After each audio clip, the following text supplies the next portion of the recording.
Absolutely. So yeah, it's good to be back. So 9 years ago, I set up the business as a 20-something-year-old go-getter, if you like, and things have changed over the last 9 years. I've now got 2 small children under 2 and also 2 stepchildren, one who's 7 and one who is 4. And yeah, life's changed kind of completely on a 360, so it's very, very different. But bringing that kind of into the business, it's given me a whole different perspective on running a business, a whole different level of empathy and the things that I guess face people every day, kind of in their kind of that big juggle of working lives and working mums really. And I have a whole fresh approach to how certainly I'm running my business, but also an empathy to others as well about how they juggle everything. I think I was just very naive as to how difficult it is. And it is for working dads as well, you know. I think it is one big juggling act, and if one thing goes wrong, then everything tends to tumble. But yeah, it's made me realise just a little bit more about, you know, how much people's jobs are such a huge part of their life, because it affects everything. It affects their family dynamic and how everything works. Yeah, we are a boutique recruitment company or recruitment agency, and we specialise in kind of sourcing candidates for clients the clients we've known for a very long time. So it's not just a bums on seats type of exchange. It's very much as it says really, a boutique approach to finding people kind of longer term careers and working with them to find the right company. In recruitment, it's a people-led industry, and you know, we often say when things do go a bit wrong, you know, if it wasn't for the people, our jobs would be really easy. But yeah, sometimes we do, not necessarily that we get the match wrong, because there's obviously been a process behind it, but that the individual who we thought was, you know, a certain kind turns out not to be all that they cracked up to be. And I think it's when we get that situation, I think it's more of a disappointment. But we've got the relationships with our clients that we can share that disappointment, where we can say, do you know what, you know, actually we feel personally let down that this has happened or that's happened. And I think the fact that we do take it so personally is a good indication to our clients that actually we do care. And I still, after 9 years, go home and I will be, oh, you never guess what, you know, this person's done this, and I still get irate about it. And my other half will say to me, God, you know, surely after 9 years it should be like water off a duck's back. You know, you shouldn't be sweating the stuff that somebody's not turned up for an interview, or somebody's, you know, kind of changed their mind or something. But it still gets to me. It still irritates me when people don't turn up, or you know, those little things happen. But I guess the fact that I do care signals to me that, you know, I'm still enjoying being in the industry. We still have got the same core values. Nothing has significantly changed in respect of how I run the business, and I think that's been, you know, proven really through the fact that we still work now with the same group of clients that we worked with 9 years ago when I first set up, and we've been very, very lucky to be able to do that. And actually, over those 9 years, we've weathered, you know, various kind of peaks and troughs with those companies, and we've really solidified our relationship with them. So I don't think anything has changed in the way we do things. I just think we've, as with age, we've softened a little bit. And actually now I'm enjoying it a lot more now. I guess, yeah, maybe I've mellowed. You know, I think we will grow if the demand is there for us to grow, and we've always been that way inclined. And I think that's why, you know, we have retained the same clients, because we've not been in any huge rush to go out and, you know, kind of falter on service, but kind of apply to the masses. You know, so the answer to that really is we will if the demand is there, but we will do it as we have done it up to this point, very selectively and very carefully.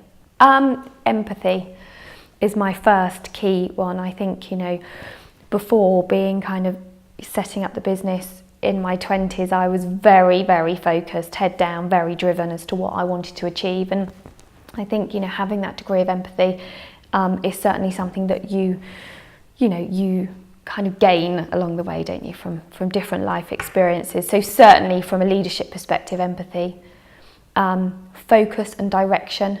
I think it's paramount. You know, I see quite a lot of people that come to us as a candidate who the very reason they're looking for a new role is because their current leadership in their role lacks focus and direction, and they flounder, they don't know where they're going.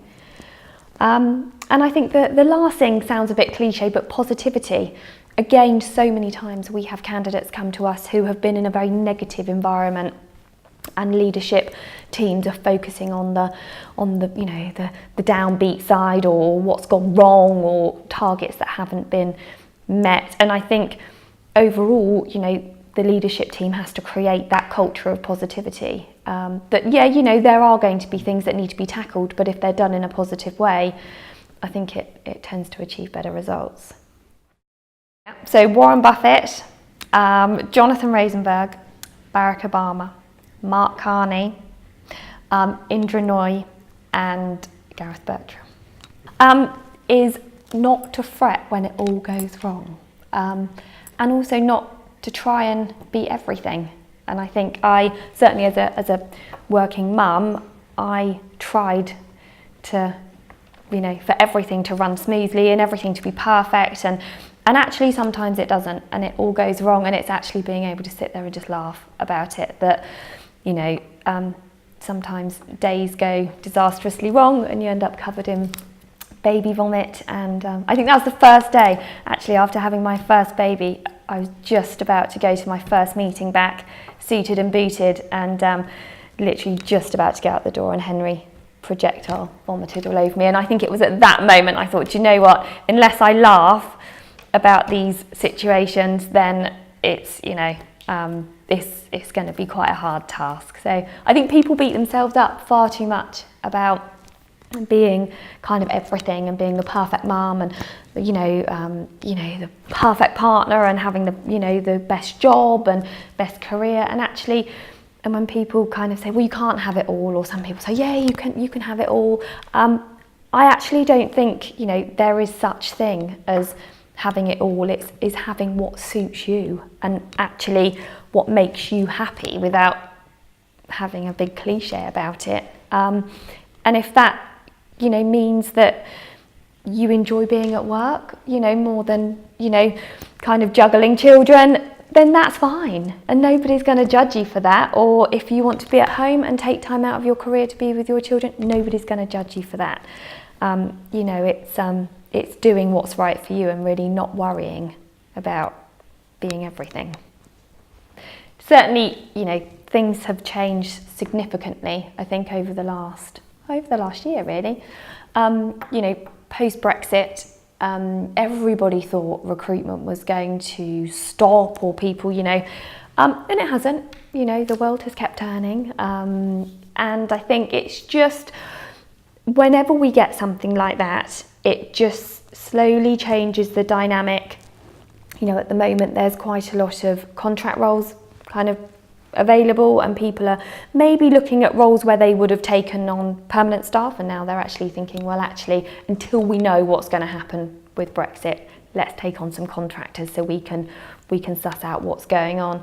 So, you know, it's just working with the different changes. And I think from an EU point of view, you know, we work with a lot of clients who have got different language speakers, and they've got native Europeans in their workforce. And, you know, at the time that Brexit happened, there's this huge flurry of concern, and people were really upset because they didn't know what was going to happen.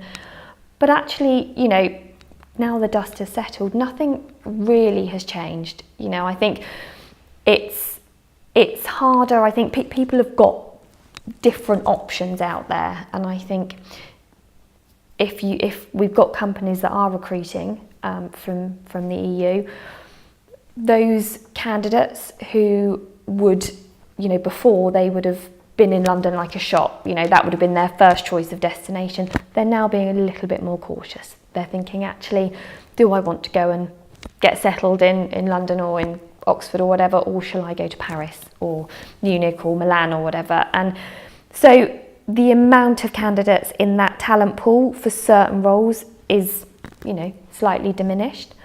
But then, it's actually advising clients that, look, this might be the case, so we now need to look at different solutions, and whether it's, dissecting jobs and, changing it about a little bit. But people are, companies are responding well. Yeah, we are. And we do have a lot of people who have given it a go, or maybe it's suited their lifestyle. If we go back to kind of lifestyle balances, it may be that actually for that period of their life that suited them as an option, and now they want to get back into to full-time work. But it's a very different kettle of fish. It can be really, really lonely. And yes, when you're doing it well on your own, then it's fantastic because you can pick and choose when you work, and it's great. When it's not going well, there's nobody to help you out. You haven't got, you haven't got a salary coming in every month. You haven't got that security. So it can be quite lonely and quite a scary place. And I certainly think from my perspective now, kind of coming back or refocusing on my business, I'm doing a lot with Young Enterprise and going and doing kind of school talks and things, because the world of business seems very scary for people to put on their list of things they want to be when they grow up. And actually it's about kind of instilling those kids or teenagers with the fact that actually it doesn't have to be scary. It's another option of how you could potentially work, and that it can be quite exciting, and that if it doesn't go to plan and all goes wrong, then the world's not going to end, and that would be a really good learning curve, and you pick yourself up and you get back on with it. Yeah, it's sometimes delicate, shall we say, because you've got a high cost of living with wages that aren't London wages. And so when we've got candidates who are kind of umming and ahhing about, say they're relocating, and they're looking at the different options, and actually quite a lot of them will say, well, actually I'd be better off living in London because the cost of living isn't a million miles away, yet the wages are, quite a lot bigger to compensate that cost of living and a little bit more. So it is hard, it is tricky to find candidates, especially when you've got a talent shortage and you need to bring people in, because I don't necessarily think, wages have gone up significantly to balance that out, especially in central Oxford, and, it's really, really expensive for people that are, say graduates, or they're coming out maybe their first or second job. They're quite often having to go back into house shares and do the whole uni, the student kind of sharing uni thing again, and they're on, 25, 30,000 because they just can't afford a flat or to live on their own, and you've got to kind of balance it out, because we have people who relocate, and they could come out to kind of the suburbs of Oxford, and they could rent cheaper places, but then if they have relocated, they don't want to be kind of stuck out on the side. They want to be in the midst of things, kind of on kind of the social scene, if you like, not kind of stuck out on a limb. So it is really hard, and at the moment I think it's not competitive to London. We lose out a lot of excellent talent because of that, because it's not comparable, and it needs, and I think the balance will be addressed, but not for a good few years.